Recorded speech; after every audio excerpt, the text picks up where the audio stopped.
Tu entends parler des cryptos partout autour de toi et tu commences à t'y intéresser. Du coup, tu aimerais acheter tes premières cryptos, mais tu trouves que le Bitcoin est trop cher. Alors tu cherches des tokens à plus petit market cap pour éventuellement faire des profits plus importants. Forcément, tu as dû te poser la question de est-ce que nous sommes enfin en alt season, oui ou non?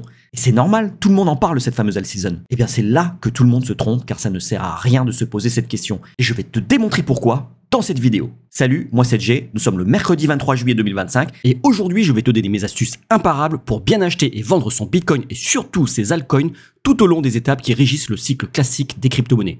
Alors est-ce que tu es prêt? On va commencer.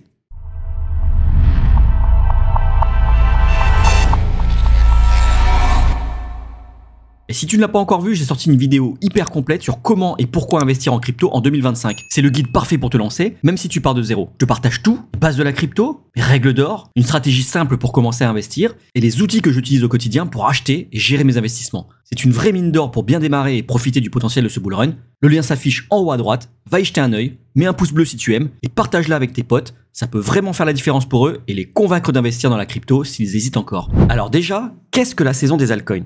La saison des altcoins désigne une période où les crypto-monnaies autres que le Bitcoin, comme l'Ethereum, le Solana, le Doge, le Ripple, affichent des performances exceptionnelles. Pendant cette période, les hausses de prix de ces altcoins dépassent et surperforment celles du Bitcoin, attirant une attention et des capitaux significatifs de la part des investisseurs. Et alors, pour mesurer si effectivement on est en alt season ou pas, on a créé des indicateurs, comme l'Altcoin Season Index. Comment il fonctionne cet indicateur? C'est pas compliqué. Il prend le top 100 des tokens et il va regarder ses performances sur les 90 derniers jours. Et sur les 90 derniers jours, si on a moins de 25 tokens qui ont surperformé le Bitcoin, on est en Bitcoin Season. Si on a plus de 75 tokens qui ont surperformé le Bitcoin, on est en Alt Season. Mais alors, puisque ça prend en compte des données passées, cet indicateur, c'est un petit peu comme si tu regardais la météo pour savoir s'il pleut alors que tu es déjà trempé. Cet indicateur a forcément du coup de la latence. Alors du coup, pour essayer d'anticiper un peu le marché, on peut regarder la Bitcoin dominance.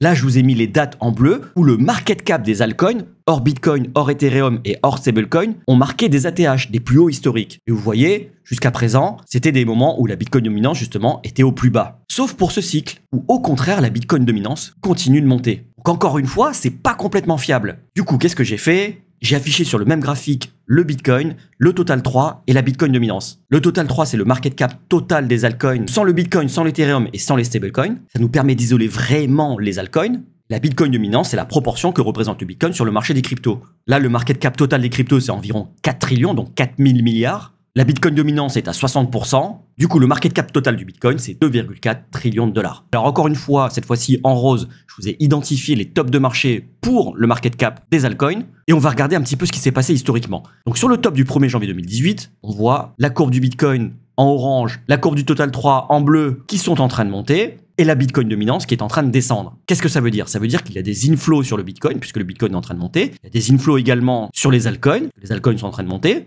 Mais puisque la Bitcoin dominance, elle, est en train de chuter, ça veut dire que les inflows qui arrivent sur les altcoins sont beaucoup plus importantes que celles qui arrivent sur le Bitcoin. Pour le bull run 2021, on a eu d'abord un pic en mai 2021. On a eu également le Bitcoin qui est monté de manière drastique. Les altcoins qui ont également une poussée parabolique et la Bitcoin dominance qui a chuté drastiquement. Encore une fois, qu'est-ce qui s'est passé? Inflow sur Bitcoin, inflow sur les altcoins, mais beaucoup plus inflow sur les altcoins. Pareil en novembre 2021. D'ailleurs, ça remet un petit peu en cause la théorie des différentes phases d'un bull run, c'est-à-dire que d'abord l'argent arrive sur le Bitcoin, ensuite cet argent se déverse sur l'Ethereum, qu'ensuite ça se déverse sur le large cap et qu'enfin ça se déverse sur les small cap. Puisqu'à chaque poussée des altcoins, on ne voit pas une chute drastique du prix du Bitcoin. Mais alors pour ce cycle, c'est un petit peu différent. Vous voyez, en mars 2024, suite à la validation des ETF Bitcoin, on a le prix du Bitcoin qui monte, le market cap des altcoins également, et la Bitcoin dominance continue de monter. Ensuite, en novembre 2024, pareil, on a eu une belle poussée du Bitcoin et des altcoins, et la Bitcoin dominance a continué de monter. Alors elle a baissé pendant quelques jours effectivement, vous savez, ça a été certainement poussé par le run de Ripple qui a fait x4,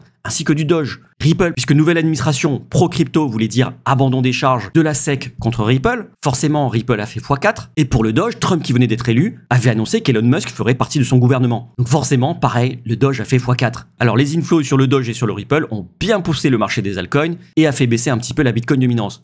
Mais globalement, si on regarde depuis 2022, la Bitcoin dominance n'a cessé de monter, alors que généralement, quand le marché des altcoins fait un pic, la Bitcoin dominance chute drastiquement. Sauf que là, elle s'est maintenue sur des hauts niveaux. Mais alors du coup, qu'est-ce que ça veut dire? Eh bien moi, j'ai deux théories. La première, c'est que ce cycle est forcément différent, puisque maintenant nous avons les ETF Bitcoin et Ethereum. Donc le prix du Bitcoin est soutenu par les ETF. Quand les altcoins sont en train d'exploser, le Bitcoin explose de la même manière, puisque les inflows du grand public sont accumulés avec les inflows des ETF. Auparavant, nous avions que le grand public. D'ailleurs, sur les altcoins, nous avons que le grand public. Pour l'instant, il y a des ETF que sur Bitcoin et Ethereum. Donc, qui fait monter les altcoins? Que le grand public. Le Bitcoin, lui, bénéficie des inflows du grand public et des ETF. Et je dis les ETF, mais il y a également les institutions, toutes ces grosses sociétés qui achètent du Bitcoin à tour de bras comme MicroStrategy. Quand les altcoins explosent, le Bitcoin aussi. Du coup, la Bitcoin dominance continue de monter et ne chute pas. Ça, c'était ma première théorie. Deuxième théorie, c'est que nous n'avons tout simplement pas encore eu de phase exponentielle sur les altcoins. Et pourquoi? Parce que tout le monde s'en fout.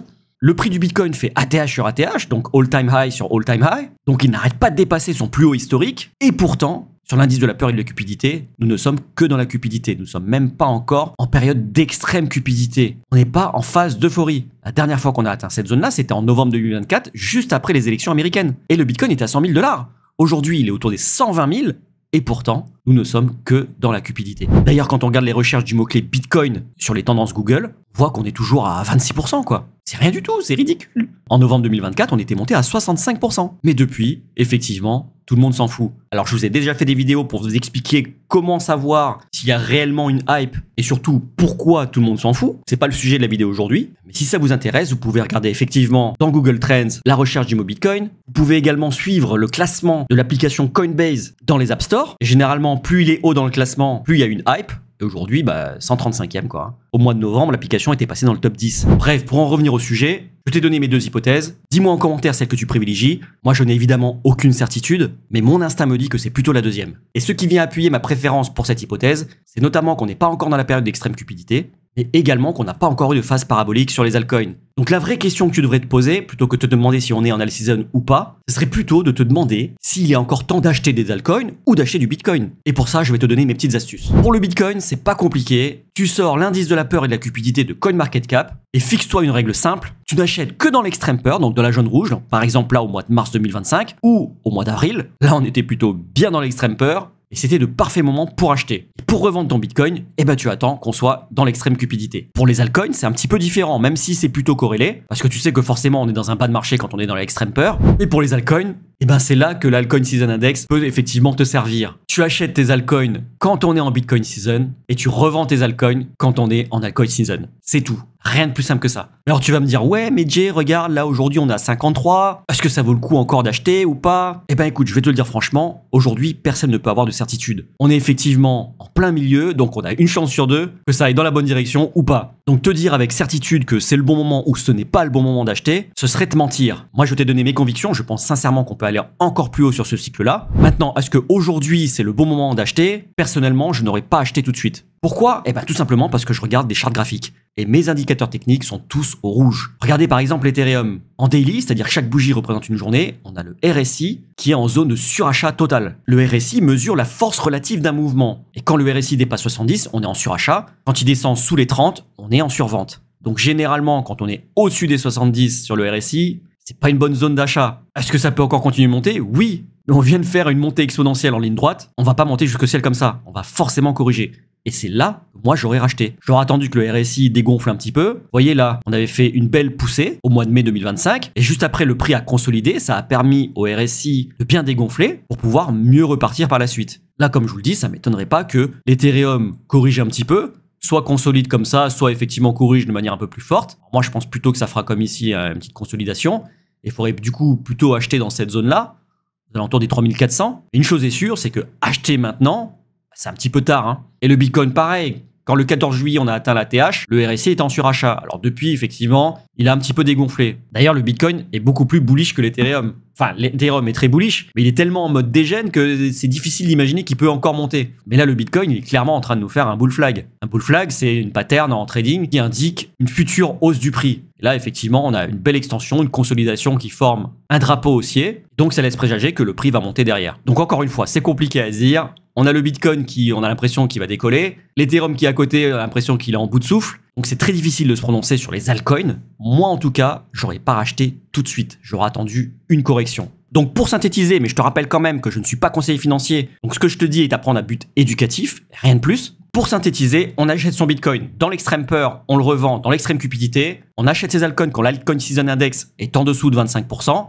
et on les revend quand il est au-dessus de 75%. Là, t'es sûr de pas te planter. Et pour savoir si aujourd'hui c'est le bon moment pour acheter, aujourd'hui, maintenant, à l'instant T, ce n'est pas le meilleur moment selon moi pour acheter, j'aurais attendu un retracement. Mais est-ce que le Bitcoin, l'Ethereum ou les altcoins peuvent monter encore plus haut? Ma conviction, c'est que oui. Et vous avez vu, je me mouille.